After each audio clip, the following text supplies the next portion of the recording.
ज्ञानिता स्वरूप शिविकार संभाल मीटिंग आ रही है।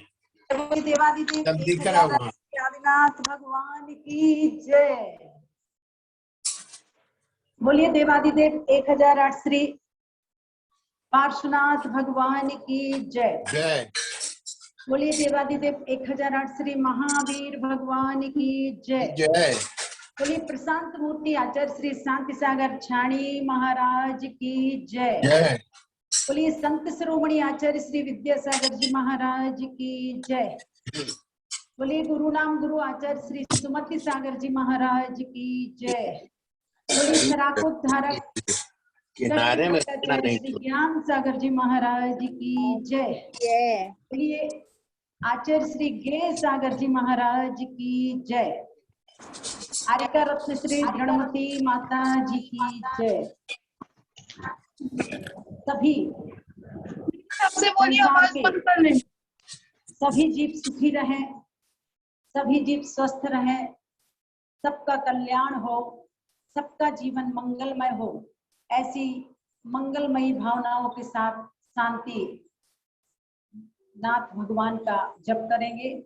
ओम ह्रीं जगत शांति कराय श्री शांति नाथाय नमः। सर्वोपद्रव शांति कुरु कुरु स्वाहा। ओम ह्रीं जगत शांति कराय श्री शांति नाथाय नमः। सर्वोपद्रव शांति कुरु कुरु स्वाहा।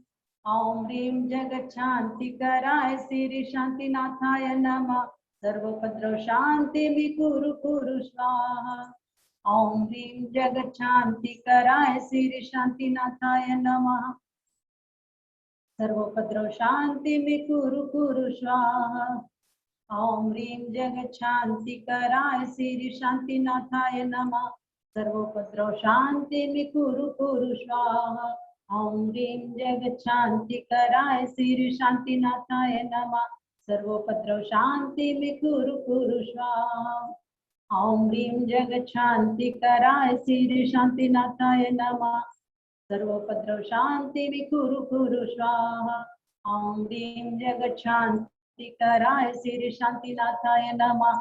सर्वोपद्रव शांति कुरु कुरु स्वाहा। ओम ह्रीं जगत शांति कराय श्री शांति नाथाय नमः। सर्वोपद्रव शांति कुरु कुरु स्वाहा। बोलिए देवादिदेव 1008 श्री शांतिनाथ भगवान की जय हो, जय हो, जय हो। प्रतिदिन की भांति हम और आप सभी छह ढाला ग्रंथ की चर्चा से पूर्व जनरल चर्चा की तरफ चलते हैं। कई लोगों के मन में ऐसा लगता होगा कि दीदी छह ढाला ग्रंथ तो कम पढ़ाती है और जनरल विषय ज्यादा बताती है। मैं आपसे कहना चाहती हूँ, जनरल विषय बताने का उद्देश्य यही है कि हम जो भी क्रियाएं करते हैं, हम जो भी धार्मिक अनुष्ठान किया करते हैं, उन सभी का लक्ष्य समीचीन होना चाहिए। आप मंदिर तो जाते हो, पर मंदिर से जो एनर्जी प्राप्त होनी चाहिए, अगर वो नहीं हो रही है तो हमें उसका रीजन तो ढूंढना होगा कि आखिर किस वजह से प्रभु के पास जाने के बाद भी हमें वह उपलब्ध नहीं हो पा रहा है।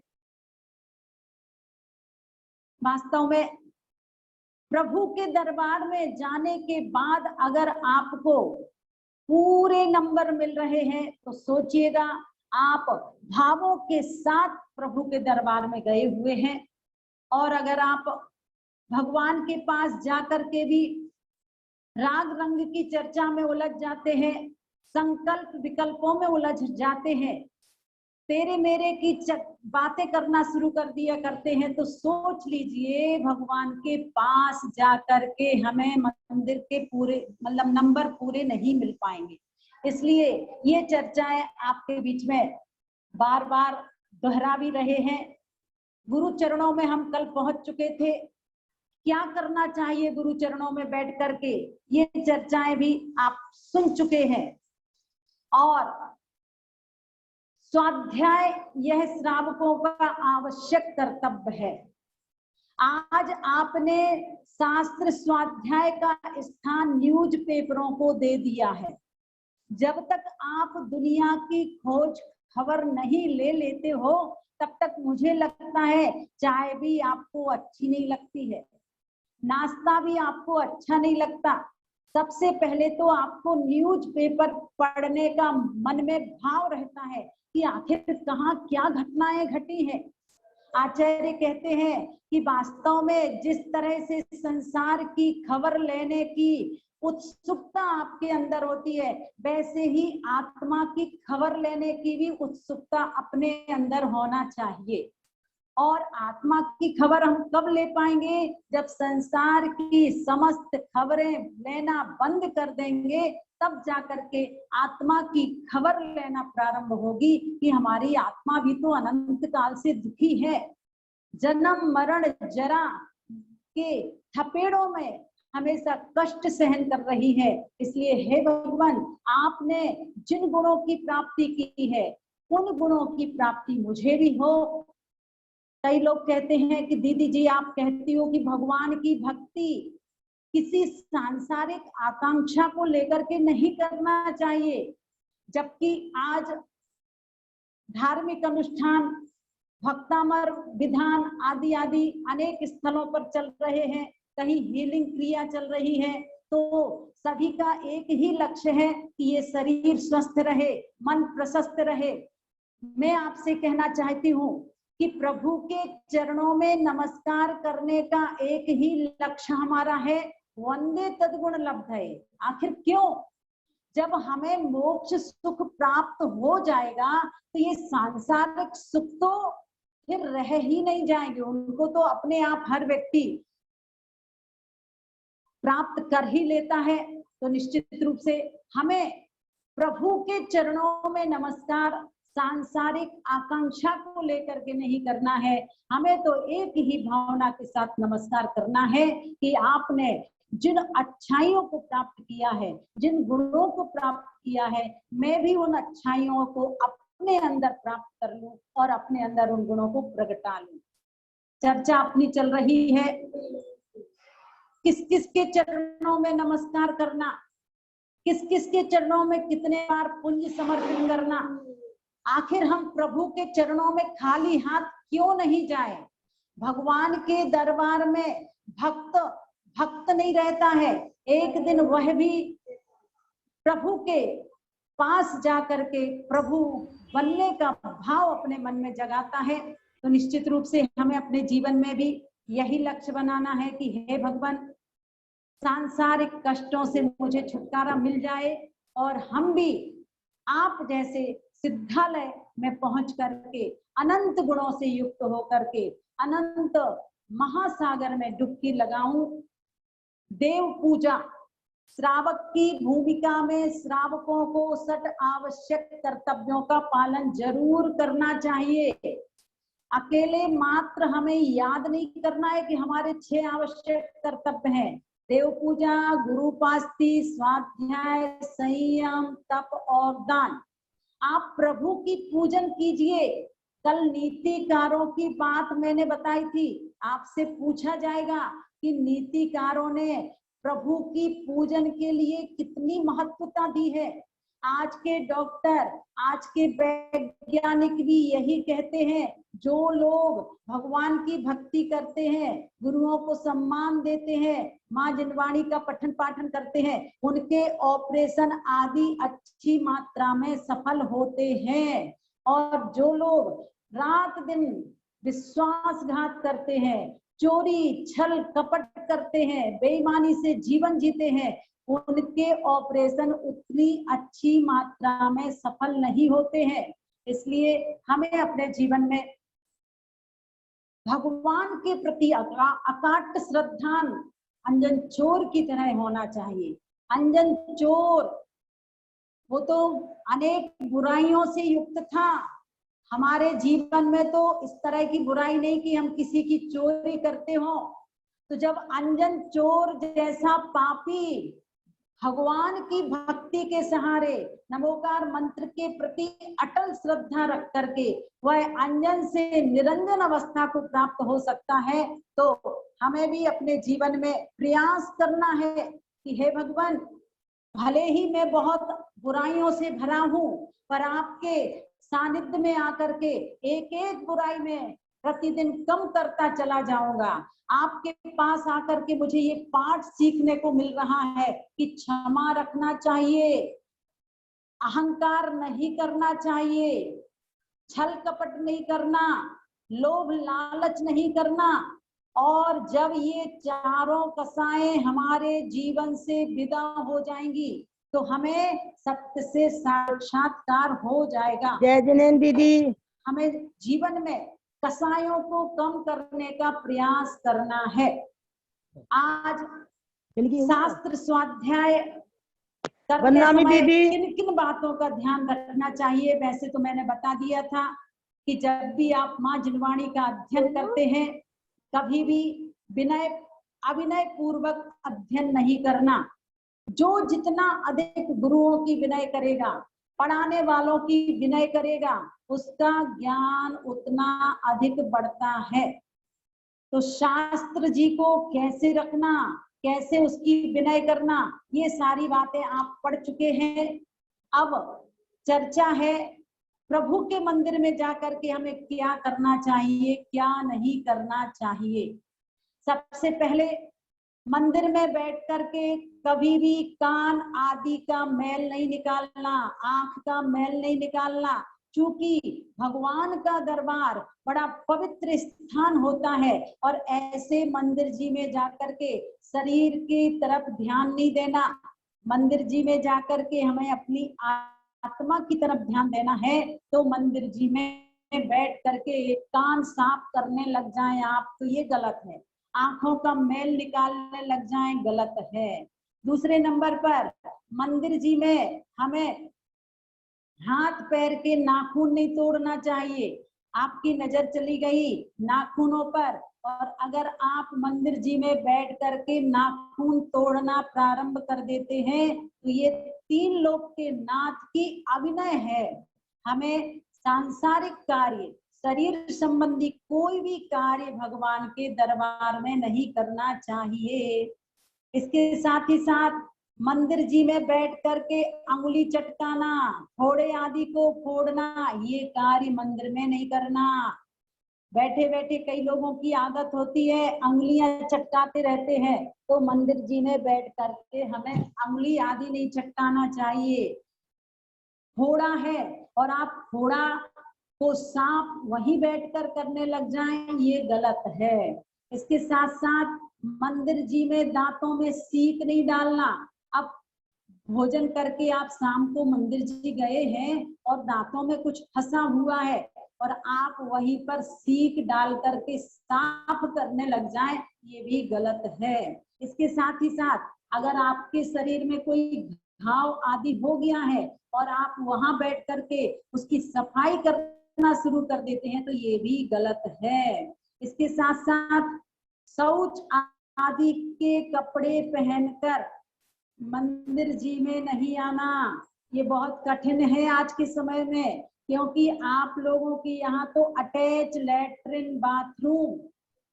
अब आप स्नान करके और उसी अटैच लैट्रिन बाथरूम में कपड़े पहन करके आए हो तो वह कपड़े वास्तव में शुद्ध नहीं कहलाते हैं। देखिए, वस्त्रों की शुद्धि भी बहुत जरूरी है। जितना अधिक आपकी वस्त्रों की शुद्धि होगी, द्रव्य की शुद्धि होगी, पूजन के सामग्री की शुद्धि होगी, इसके साथ साथ आपके भावों की शुद्धि होगी, तब जाकर के ही पूरे पूरे नंबर आपको पूजन के मिलेंगे। 25% नंबर तो आपके वस्त्र शुद्धि के भी रहते हैं। बुंदेलखंड में तो फिर भी ये परंपरा है शुद्ध वस्त्र कैसे पहनना, और उत्तर प्रदेश आदि में या बम्बई आदि स्थानों में चले जाओ तो शुद्धि अभी समझते ही नहीं कि कैसे वस्त्रों की शुद्धि होती है।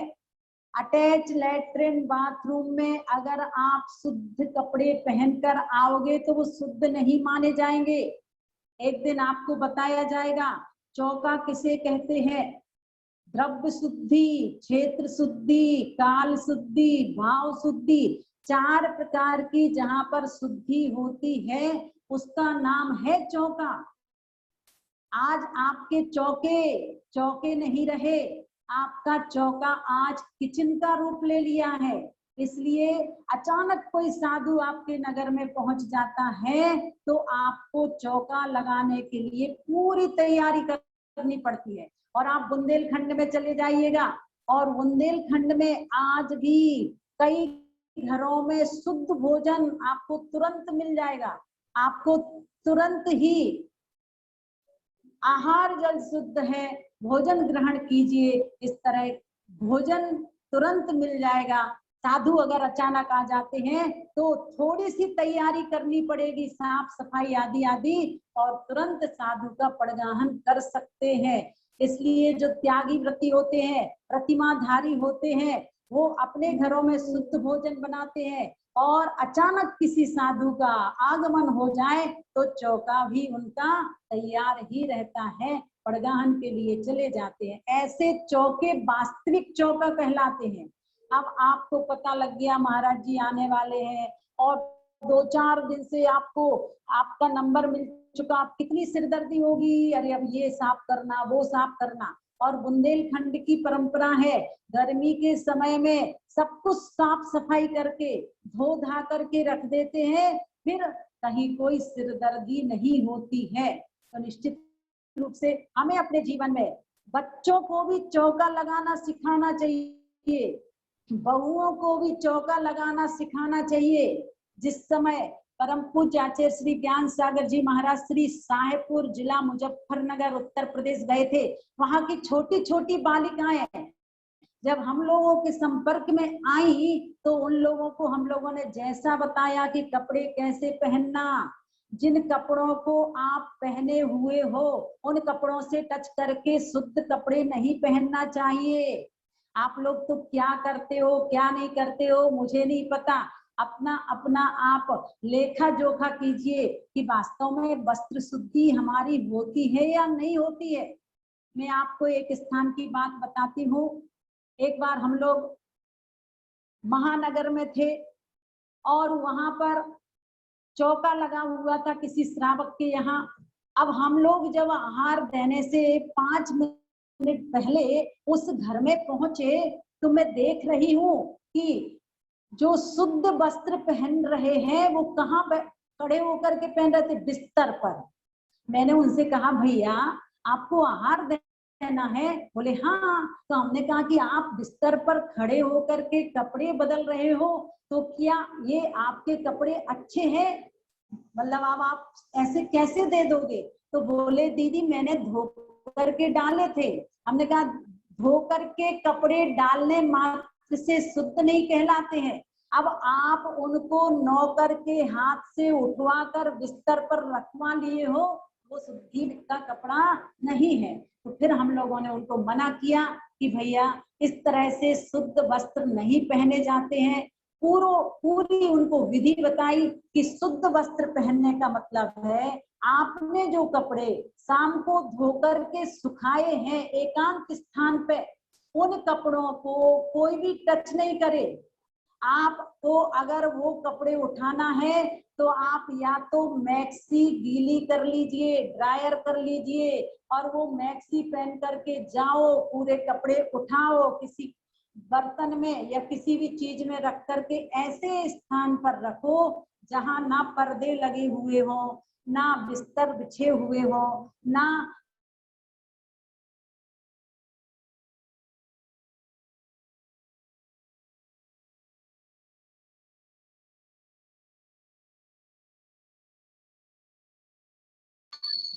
दीदी आपकी आवाज नहीं आ रही हो। तो वो शुद्ध वस्त्र नहीं कहलाते हैं। पूज्य गुरुदेव तो कहते थे कि अगर तुमने मंदिर जी में जा करके पुस्तक टच कर ली है तो वह शुद्ध वस्त्र नहीं है, क्योंकि माँ जनवाणी में भी जो कपड़ा आदि लगा रहता है अगर आप उससे भी टच होते हैं तो वो शुद्ध वस्त्र नहीं कहलाते। ध्यान रखना, एक बिना धुले हुए धागे से भी आप छू जाते हो तो वो शुद्ध वस्त्र नहीं कहलाते हैं। आप लोग देख रहे हैं यहाँ पर सुशीला बाई बैठी हुई हैं और आचार्य श्री सन्मति सागर जी महाराज श्री जिस समय मोराजी में प्रवचन करते थे तो वो इनका उदाहरण देते थे कि आज ऐसी ऐसी महिलाएं हैं कि अगर उनके गेहूं कोई छू लेता था तो फिर से धोते थे, इस तरह से। और जब हम लोग उत्तर प्रदेश पहुंचे, मैंने पूछा उन लोगों से, क्यों आप जो चौका लगाते हो, आपके यहाँ बंदर तो बहुत हैं, फिर आप गेहूं कैसे धोते हैं? तो उन लोगों ने मुझसे कहा, दीदी हम लोग गेहूं नहीं धोते हैं, बिना धुला हुआ गेहूं ही पीस करके और मुनिराज के आहार में चला देते हैं। फिर हम लोगों ने कहा कि देखो, अगर आप बिना धुला हुआ गेहूं यूज करते हो तो आपको दोष लगेगा। आप मन शुद्धि, वचन शुद्धि, काय शुद्धि बोल रहे हो, काहे की शुद्धि है आपकी? तब जाकर के फिर उनको रास्ता बताया कि कम से कम एक बहुत गीला कपड़ा करके गेहूं को आप अच्छी तरह से पोंछिएगा, उनको किसी तरह से सुखाइए, फिर ही आपको आटा आदि साधु के आहार के काम में लेना चाहिए। तो निश्चित रूप से हमें अपने जीवन में द्रव्य की शुद्धि रखना बहुत जरूरी है। आप तो बाजार का पिसा हुआ गेहूं लेकर के आते हो, मतलब आटा ले आते हो और महीनों महीनों चलाते हो, जबकि हमारे आचार्यों ने हर चीज की मर्यादा बताई है।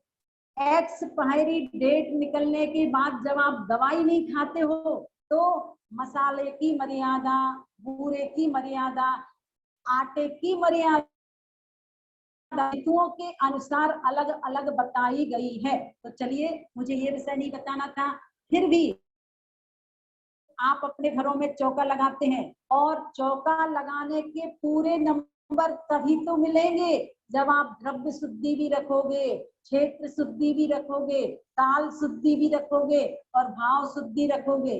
जो भी द्रव्य साधु के आहार के लिए दिया जा रहा हो वो धुला हुआ होना चाहिए पूरा पूरा, चाहे मसाले हो, चाहे गेहूं हो या अन्य कोई चीज हो, और साथ ही साथ भुना हुआ नहीं होना चाहिए। अगर भुना हुआ कोई पदार्थ है तो वो साधु के आहार के काम में नहीं लेना। साथ ही साथ मर्यादित होना चाहिए। ऐसा नहीं कि गर्मी का समय है और आप 8-8 दिन तक आटा दे रहे हो, मसाले दे रहे हो, नहीं, उसकी भी अपनी एक मर्यादा होती है। आपको पता होगा सर्दी के समय में तो 7 दिन की मर्यादा आटा की और मसाले की रहती है, गर्मी के समय में 5 दिन की मर्यादा रहती है, और वर्षा ऋतु में चूंकि जीव राशि की बहुलता हो जाती है इसलिए 3 दिन की मर्यादा रहती है। जो लोग शुद्ध भोजन करते हैं वो सभी जानते हैं बूरे की मर्यादा होती है।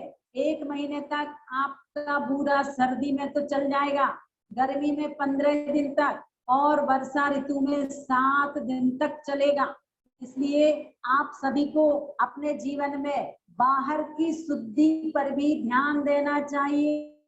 अब आप लोग तो अपने घरों में फास्ट फूड, बढ़िया रेडीमेड माल ले आए हो, चमचमाता हुआ पैकेट नजर आ रहा है। अरे भैया, बाहर से तो वो चमचमाता हुआ नजर आ रहा है, पर उसके अंदर क्या है, कितना शुद्ध है, इस पर भी तो ध्यान दीजिए। क्योंकि खान पान बिगड़ा कि खानदान बिगड़ा।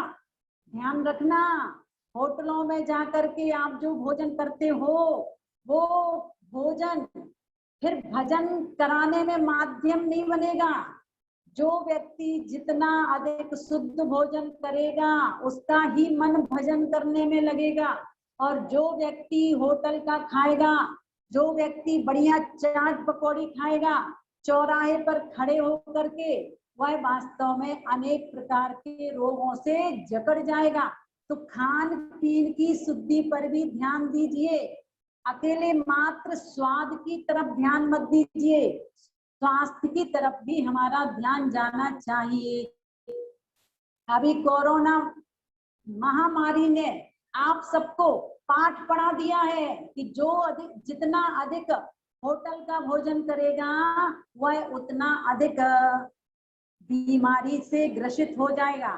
तो क्या करना है, आप लोग अपने अपने घरों में शुद्ध भोजन बनवाइए और शुद्ध भोजन कीजिए, तभी आप स्वस्थता का अनुभव कर सकते हैं। तो मंदिर जी में जाकर के जहाँ 3 लोक के नाथ विराजमान है, ऐसे प्रभु के चरणों में हमें शारीरिक कोई भी कार्य नहीं करना चाहिए। इसके साथ ही साथ हमें मंदिर जी में पैर पसार करके नहीं बैठना चाहिए।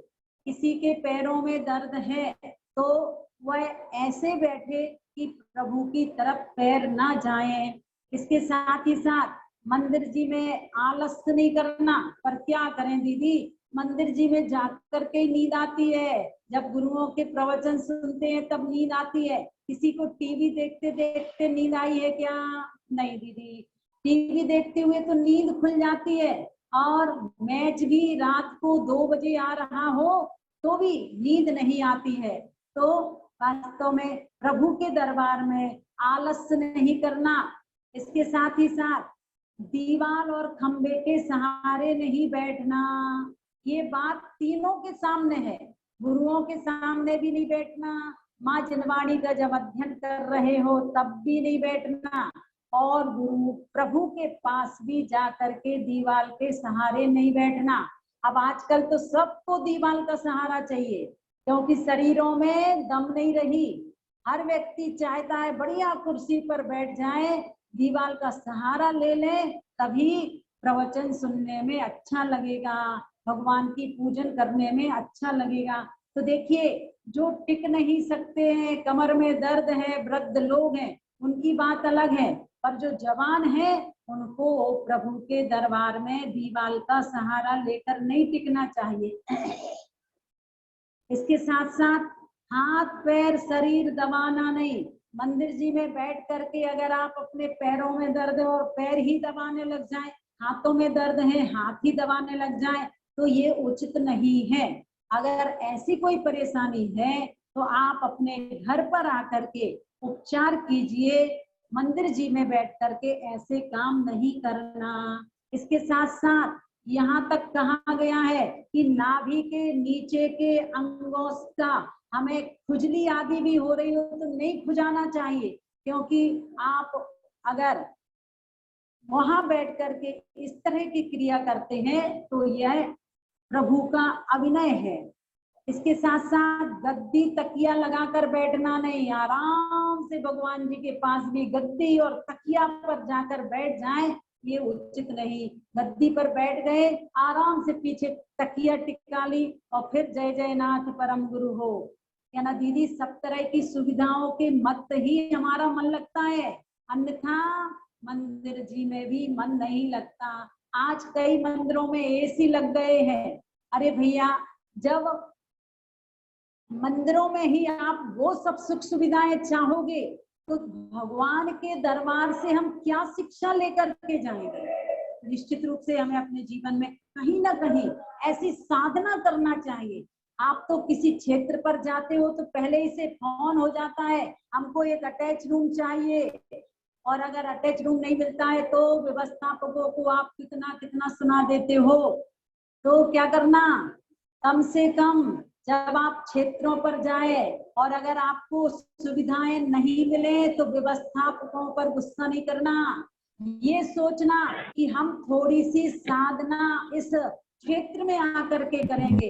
अगर एसी नहीं मिल रहा है तो बिना एसी के आप अपना समय निकालिए और फिर करो याद कहाँ की, उन नरकों की। हे भगवान, 33 सागर तक कितनी भयंकर गर्मी सहन की है, कितनी भयंकर सर्दी गर्म की है, सहन की है, और कितनी भूख की वेदना, कितनी प्यास की वेदना, क्या क्या नहीं किया है आपने नरक गति में सहन। ऐसे समय में हमें उन गांव में रहने वाले लोगों को याद करना चाहिए जहाँ पंखों की व्यवस्था नहीं है, एसी नहीं है, कूलर नहीं है, और त्रियंच गति के जीवों की तरफ भी ध्यान देना चाहिए। कि जब भयंकर गर्मी होती है तो उनके ऊपर कोई भी पंखा कूलर आदि का प्रयोग नहीं करना है। तो हमें अपने जीवन में हर समय हर परिस्थिति में रहने की आदत डालना चाहिए। आपने आज भी देखा है गांव के बच्चों को, वो लेबर काम करती रहती है और बच्चे वहीं पर खेलते रहते हैं। वो सर्दी का समय हो तब भी सहन करते हैं और गर्मी का समय होता है तब भी सहन करते हैं। वो बच्चे मजबूत हो जाते हैं। और आज आपका बच्चा जरा सी भी सर्दी सहन नहीं कर पाता, जरा सी भी गर्मी सहन नहीं कर पाता है, तो ऐसे में अनेक प्रकार के रोगों से ग्रसित भी हो जाते हैं। तो निश्चित हमें अपने जीवन में क्या करना है, सर्दी गर्मी भूख प्यास सब तरह की वेदना को सहन करने की आदत डालना चाहिए। पैर पर पैर रखकर ऊंट के समान नहीं बैठना, ये भी तीनों देव शास्त्र गुरु के सामने पैर पर पैर अर्थात घुटने के ऊपर घुटना रखकर नहीं बैठना।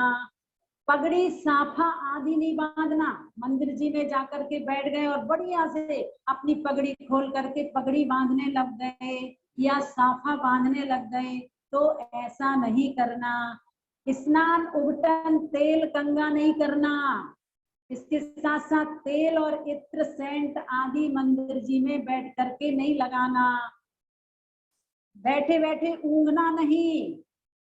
पंखा व रूमाल आदि से हवा नहीं करना। लो, ये मंदिर जी में नहीं करने लायक बातें हैं, पर हम लोगों को तो मंदिर जी में मन कब लगता है, जब गर्मी का समय हो और पंखा कूलर एसी चल रहे हो, तो वहां जाकर के बैठते हैं, तब मंदिर में भगवान की पूजा करने में मन लगता है।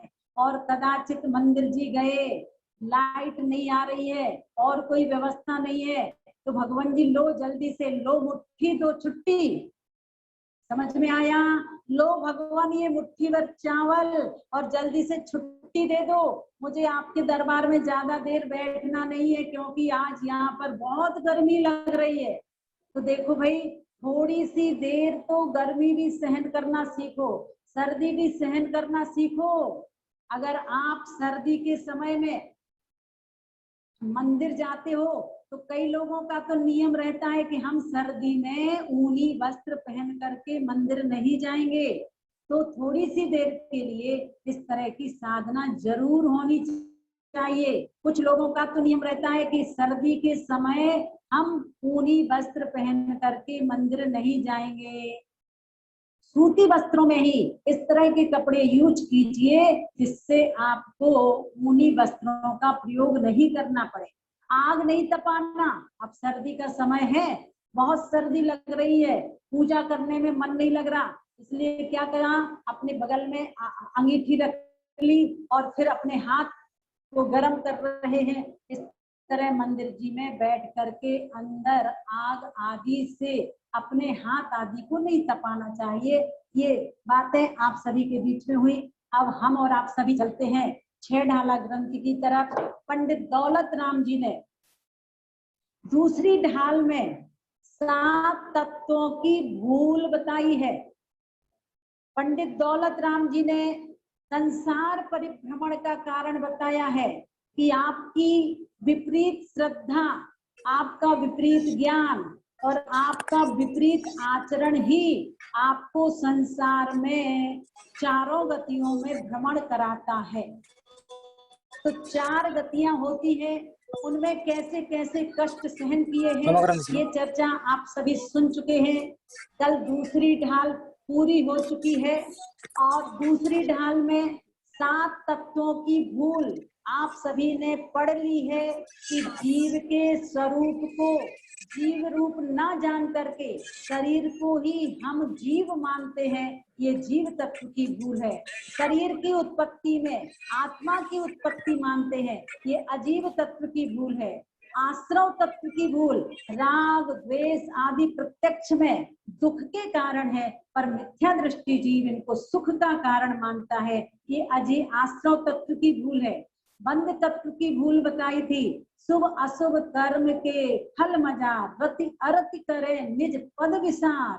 अपनी आत्मा के स्वरूप को ना जान करके अच्छा कर्म का उदय आता है तो हम खूब खुशी मनाते हैं, और जब पाप कर्म का उदय आता है तो हम दुखित हो जाते हैं। आचार्य कहते हैं कि होकर सुख में मग्न न फूलें, दुख में कभी न घबरावे। ऐसी चर्चाएं आप प्रतिदिन सुन रहे हैं। 6 बातें आपने दूसरी ढाल में पढ़ी हैं। अग्रहित मिथ्या दर्शन, ग्रहित मिथ्या दर्शन, अग्रहित मिथ्या ज्ञान, ग्रहित मिथ्या ज्ञान, अग्रहित मिथ्या चारित्र, ग्रहित मिथ्या चारित्र। इसके अंतर्गत आपने कुगुरु, कुदेव, कुधर्म की चर्चा सुनी। ये हमारे जीवन में संसार परिभ्रमण कराने में माध्यम बनते। इसलिए किसकी शरण जाना? चत्तारि शरणम पव्वज्जामि। सच्चे देव की शरण में जाइए, सच्चे गुरु की शरण में जाइए, और सच्चे धर्म की शरण में जाना। जहां हिंसा को धर्म बताया जाता हो वो धर्म सच्चा धर्म नहीं है। जहां रागी द्वेषी देवता विराजमान हो वो सच्चे देव नहीं है। जो अनेक प्रकार के लिंग वस्त्र पहने हुए हैं, धुनी रमा रहे हैं, वृक्ष से उल्टा लटक रहे हैं, अग्नि में तप रहे हैं, वो सच्चे गुरु नहीं है। तो हमें क्या करना है? हमें सच्चे देव शास्त्र गुरु की पहचान करना। कैसे ग्रंथ पढ़ना? जो शादवाद शैली से युक्त हो वो ग्रंथ पढ़ना चाहिए। किसी रागी ने लिख दिए वो ग्रंथ सच्चे ग्रंथ नहीं है। इस तरह से दूसरी ढाल आपके बीच में पूर्ण हुई है, और अब आज तीसरी ढाल की तरफ हम और आप सभी चलते हैं। तीसरी ढाल में सच्चे सुख का कारण बताया है। आपसे पूछा जाएगा कि तीसरी ढाल में किसकी चर्चा है? सच्चा सुख कैसे प्राप्त होगा, दुख से हम कैसे छुटकारा प्राप्त कर सकते हैं, तो सच्चा सुख कैसे प्राप्त होगा इसकी चर्चा करते हुए पंडित दौलत राम जी कहते हैं कि सम्यक दर्शन, सम्यक ज्ञान, सम्यक चारित्र धारण करने से सच्चा सुख प्राप्त होगा। क्यों? क्योंकि हमने दूसरी ढाल में पढ़ लिया है मिथ्या दर्शन, मिथ्या ज्ञान, मिथ्या चारित्र के कारण हम इस संसार में परिभ्रमण कर रहे हैं। तो अब हमें क्या करना है? सुख के कारणों को अपनाना है। और वो सुख के कारण क्या है? चलिए एक छंद बड़ा चलते हैं। आत्मिको हित है सुख सो सुख, आकुलता बिन कहिए, आकुलता शिव माहि न ताते, शिव मग लाग्यो चाहिए। सम्यक दर्शन ज्ञान चरण, शिव मग सो दुविध विचारो, जो सत्यारत रूप सो निश्चय, कारण सो व्यवहारो। और ये जोगी रासा छंद कहलाता है। पहला जो पहली ढाल थी उसमें चौपाई छंद था, दूसरी ढाल में पद्धरी छंद था, अब ये तीसरी ढाल आई है। इसमें पंडित दौलत राम जी ने जोगी रासा छंद, जिसकी तर्ज तो वैसे अलग है, आत्मिको हित है सुख सो सुख, आकुलता बिन कहिए, इस तरह से भी पढ़ सकते हो। तो देखिए अब एक एक शब्द की तरफ आपका ध्यान दिलाते हैं। आत्म को हित है सुख, आत्मा का हित किसमें है? सुख में। और वो सुख कैसा होना चाहिए? आकुलता बिन कहिए, जिस सुख के बाद दुख आ जाए वो सच्चा सुख नहीं है। जिस सुख के बाद कभी भी दुख के क्षण ना आए वो सच्चा सुख है।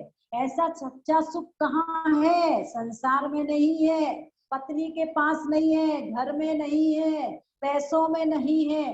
वो सच्चा सुख तो आकुलता शिव माहि न ताते, कहते हैं वो सच्चा सुख कहाँ पर है? मोक्ष में।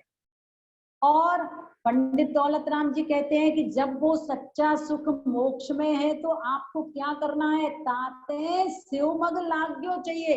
इसलिए पंडित दौलत राम जी ने कहा कि हे भक्त जीवो, उस मोक्ष मार्ग की तरफ कदम बढ़ाओ जहां पर जाकर के आपको सच्चा सुख मिलेगा। हम लोग तो सच्चा सुख किसको मान लेते हैं? भूख लगी हुई है, हमारे सामने थाली आ गई, हमने खा लिया, बस सुख मिल गया। जबकि नहीं, ये सच्चा सुख नहीं है। क्यों? क्योंकि 1 घंटे के बाद फिर पेट की पुकार होना लग जाती है कि मुझे भूख लगी है, मुझे प्यास लगी हुई है। तो ये जिस सुख के बाद दुख आए वो सच्चा सुख नहीं है। सच्चा सुख तो वही है जिसके बाद कभी भी दुख के क्षण उपस्थित ना हो, वो है सच्चा सुख। इसलिए हमें अपने जीवन में क्या करना है? सच्चे सुख की प्राप्ति करने का लक्ष्य बनाना है। अब वो सच्चा सुख कहाँ है? मोक्ष में। इसलिए क्या करना? शिवमग लाग्यो चाहिए, अर्थात मोक्ष मार्ग में लगना चाहिए। आप देखिए पंडित दौलत राम जी कहते क्या है मोक्ष मार्ग, कैसे मोक्ष की प्राप्ति होगी? घर में बैठे बैठे मोक्ष नहीं मिलेगा। राग रूपी लड्डू का रसास्वादन करते करते मोक्ष नहीं मिलेगा। मोक्ष पाने के लिए हमें घर द्वार छोड़ना पड़ेगा, मुनिराज बनना पड़ेगा, वन में जाकर के तपस्या करनी पड़ेगी, तब जाकर के केवल ज्ञान होगा, और केवल ज्ञान होने के बाद ही मोक्ष मिलेगा। आप चाहो कि घर में रह करके फैक्ट्री भी चलाते रहें, तिजोरी भी भरते रहें, पत्नी का सुख भी लेते रहें, पुत्र को भी अपनी आज्ञा में चलाते रहें, बढ़िया बढ़िया गरम गरम नरम नरम भोजन भी करते रहें, और फिर मोक्ष मिल जाए तो भैया जो संसार विषय सुख हो तो तीर्थंकर क्यों त्यागे, काहे को शिव साधन करते संयम सो अनुरागे। अगर इस संसार में सुख होता तो बड़े बड़े चक्रवर्ती, बड़े बड़े तीर्थंकर फिर क्यों ये घर द्वार छोड़ते? संसार में सुख नहीं है, ऐसा जान करके उन्होंने सब कुछ वैभव छोड़ा और अपनी आत्मा में रमण किए, तब जा करके उनको मोक्ष सुख मिला है। हम लोग तो क्या चाहते हैं? एक हाथ से राग रूपी लड्डू रूपी एक साथ संभव नहीं है। हमें इसके लिए क्या करना होगा? राग को छोड़ना होगा, बीत राग पथ पर चलना होगा, तब जाके मोक्ष सुख मिलेगा। तो सम्यक दर्शन, सम्यक ज्ञान, सम्यक चारित्र, इन तीनों की एकता ही मोक्ष है। और वो मोक्ष मार्ग 2 प्रकार का होता है, निश्चय मोक्ष मार्ग और व्यवहार मोक्ष मार्ग। देखिए अब थोड़ा थोड़ा सा आप लोग कठिन विषय की तरफ भी जाओगे, पर तीसरी दाल में बहुत अच्छा वर्णन है। आपको आगे जाकर के बताया जाएगा कि सम्यक दर्शन कैसे होता है। सम्यक दृष्टि अगर व्यक्ति है तो उसके अंदर प्रेम होता है, वो किसी से घृणा नहीं करता है, वो गुणी जनों को देखकर प्रसन्न होता है। अगर कोई दुखी व्यक्ति दिखाई देता है तो उसकी सेवा करता है, उसकी परिचर्या करता है। ये सब सम्यक दर्शन के लक्षण है। तो ये सारी चर्चा, उसको जिनेंद्र भगवान के विषय में कोई शंका नहीं होती है। वो ये नहीं सोचता है कि अरे नरक है कि नहीं है, स्वर्ग है या नहीं है। उसको तो दृढ़ विश्वास होता है भगवान की वाणी में कि भगवान ने जो कुछ कहा है वो सत्य कहा है। जो सत्यारत रूप सुनिश्चय कारण सो व्यवहारो। देखिए विस्तार तो मैं कल करूंगी, अब कुछ जनरल विषय कम कर देंगे, आपको 6 ढाला ज्यादा पढ़ा दिया करेंगे। जो सत्यारत कहते हैं, जो सत्यार्थ रूप है वो तो निश्चय मोक्ष मार्ग है, और जो उसका कारण है वो व्यवहार मोक्ष मार्ग है। 2 चीजें हैं।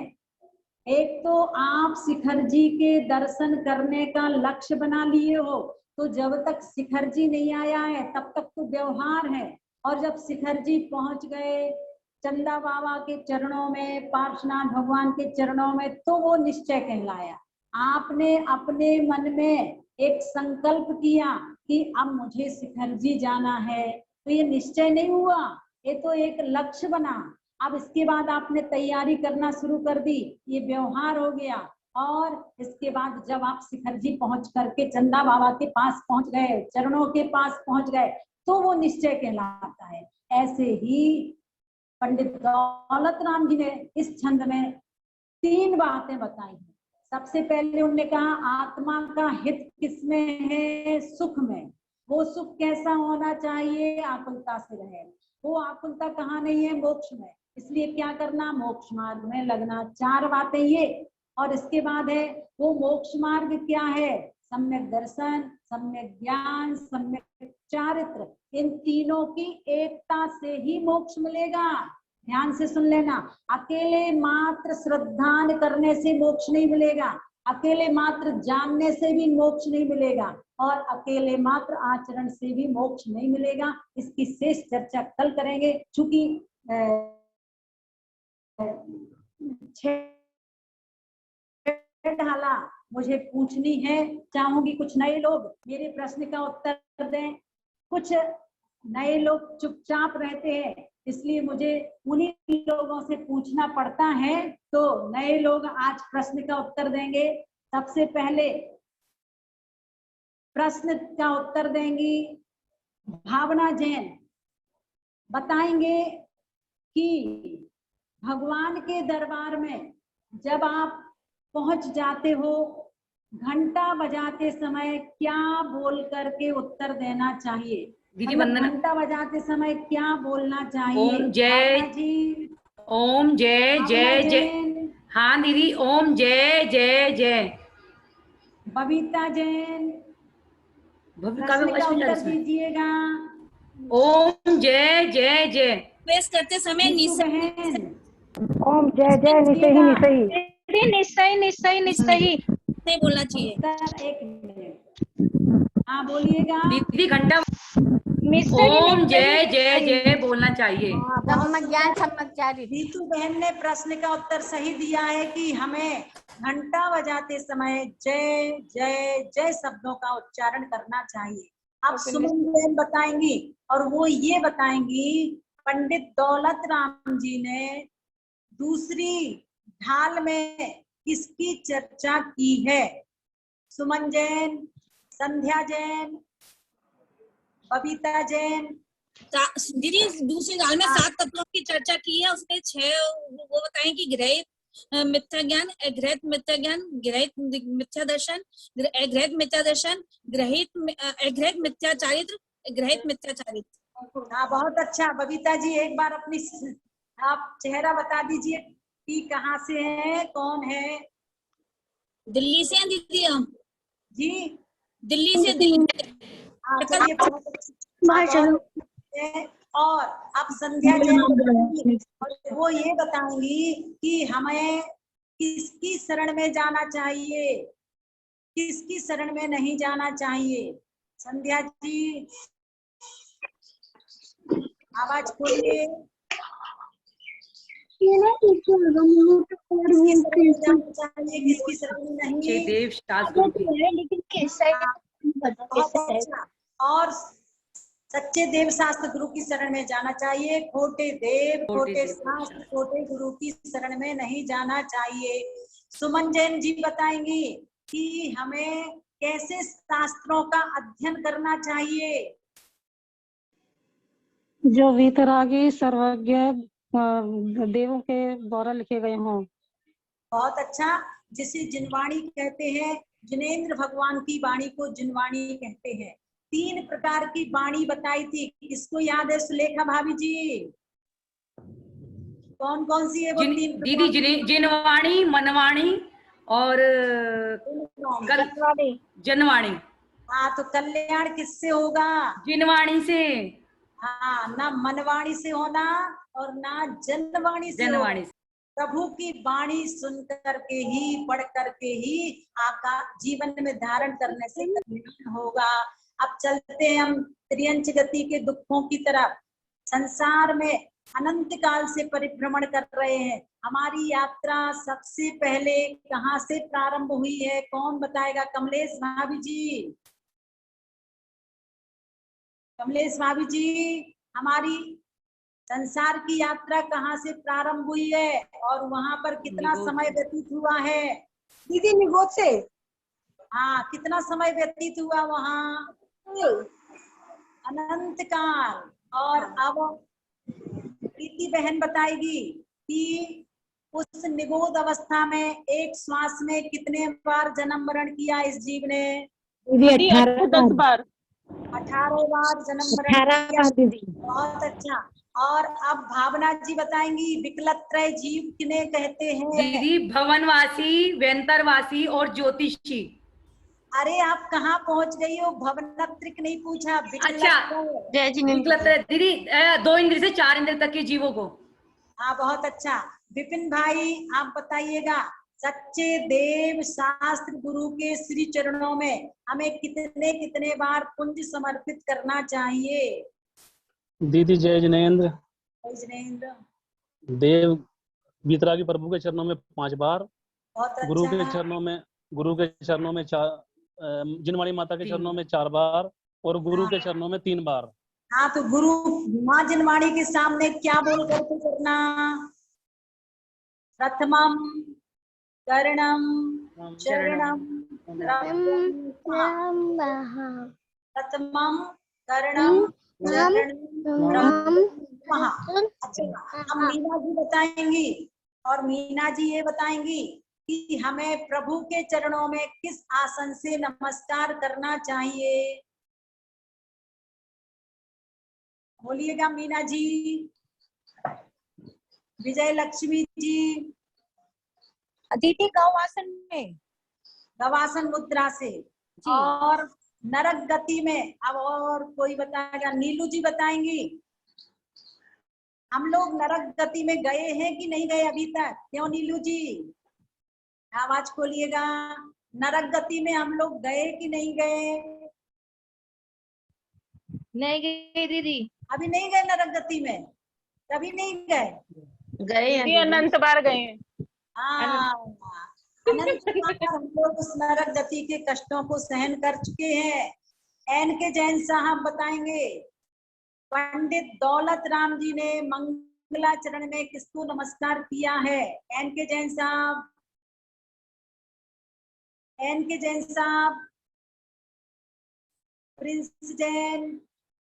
हाँ प्रिंस जैन जी बताइएगा, मंगलाचरण जी में किसको नमस्कार किया पंडित दौलत राम जी ने? आप पढ़ोगे? जय जिनेंद्र करिए पहले। कैसे करना जय जिनेंद्र? जय जिनेंद्र दीदी। अपने हाथों को कैसे रखना जय जिनेंद्र में? अपनी जैसे वो हाथ में नारियल होता है, नारियल वाली वो। हाँ बहुत अच्छा। तो आपको याद रखना है, पंडित दौलत राम जी ने मंगलाचरण में केवल ज्ञान को नमस्कार किया है। क्या? केवल ज्ञान को नमस्कार किया है। और अब इसके साथ ही साथ त्रिशला जी बताएंगी। 4 गतियों के नाम बताइएगा त्रिशला जी। आवाज खोलिए अपनी,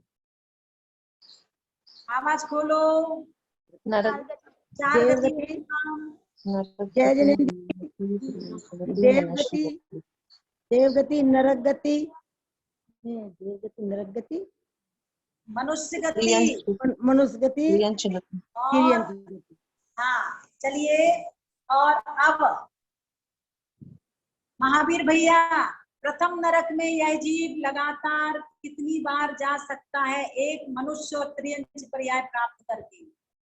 पहले नरक में प्रथम नरक नारकी जो जीव है वो एक लगातार कितने बार उस नरक में जा सकते हैं? जैसे नरक से निकले मनुष्य या त्रियंच बने, फिर नरक चले गए, फिर नरक से निकलकर मनुष्य त्रियंच बनकर फिर नरक चले गए, ऐसे लगातार कितनी बार तक जा सकता है? आपको बताया था 8 बार। दीदी 8 बार। 8 बार। मनीष भाई। दीदी 8 बार। हाँ बहुत अच्छा। देखिएगा, थोड़ा सा ध्यान रखना, बहुत सरल है। प्रथम पृथ्वी में 8 बार, द्वितीय पृथ्वी में 7 बार, तृतीय पृथ्वी में 6 बार, 5वीं पृथ्वी में 4 बार, 6वीं पृथ्वी में 3 बार, 7वीं पृथ्वी में 2 बार। समझ में आ गया? ध्यान रखना है। नरक के जीवों को सर्दी गर्मी, भावना बहन बताइएगा, नरकों में हमें कितनी सर्दी लगती है, कितनी गर्मी लगती है और कितनी भूख प्यास लगती है? 3 लोग का नाच जो खाए तो भी भूख न लगे, एक क्षण मतलब 3 लोग का अनाज भी अगर हम खा लेते हैं तो हमारी भूख नहीं मिटती, और सागरों का जल भी अगर पी लें तो प्यास नहीं बुझती।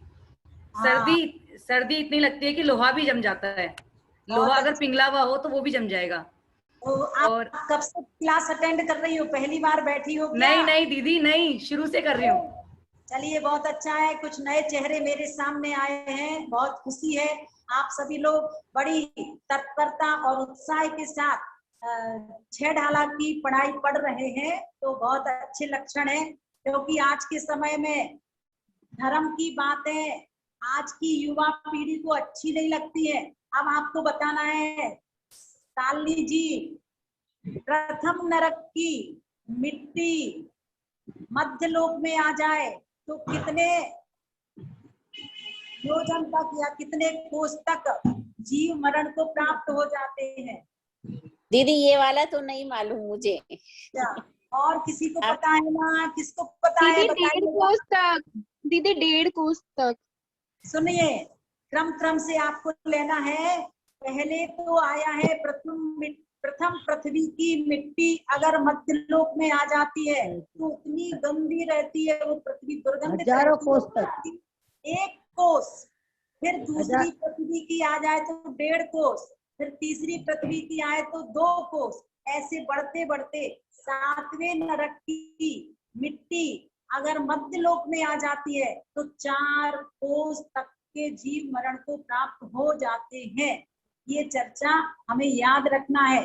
अब बताइएगा मनीष भाई या मनीष की मम्मी जी, नरक में 84 लाख बिल है और उनमें कितने बिल गर्म है, कितने बिल ठंडे हैं? उर्मिला जी बताइएगा। मैं बताऊंगी। उर्मिला भाभी जी। दीदी पता है सभी जिनवाणी स्तुति करते हैं। और दीदी मेरा एक सवाल है, एक शंका है मेरी। हाँ बोलिए। दीदी हम मुनि की भी पूजा करते हैं, जिस तरह हम आचार्य परमेश्वर की पूजा करते हैं इस तरह मुनि का भी पूजन कर सकते हैं? कर सकते, क्योंकि नमोकार मंत्र में पंच परमेष्टि पूजनीय है। नमो लो सब साउणम, तो साधु परमेष्टि पूज्य है।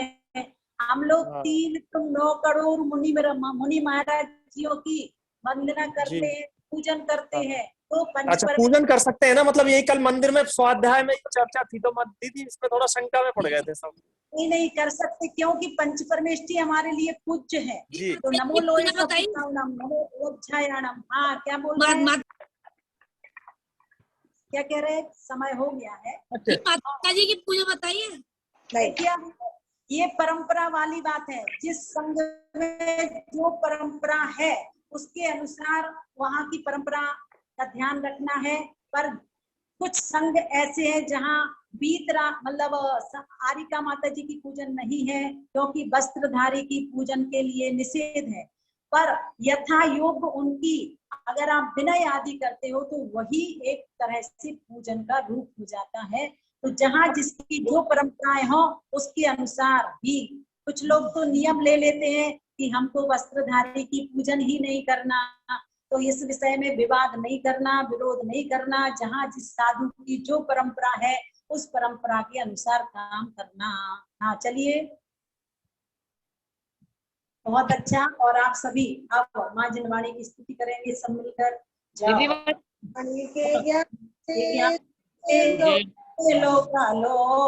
सोवाणी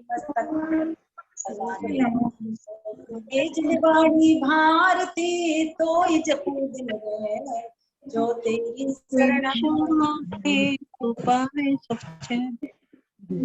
देव भजू हरिहंत को गुरु सेवा निर्बन, दया धर्म पालो सदा यही मोक्ष। सब मंत्रों में श्रेष्ठ है महामंत्र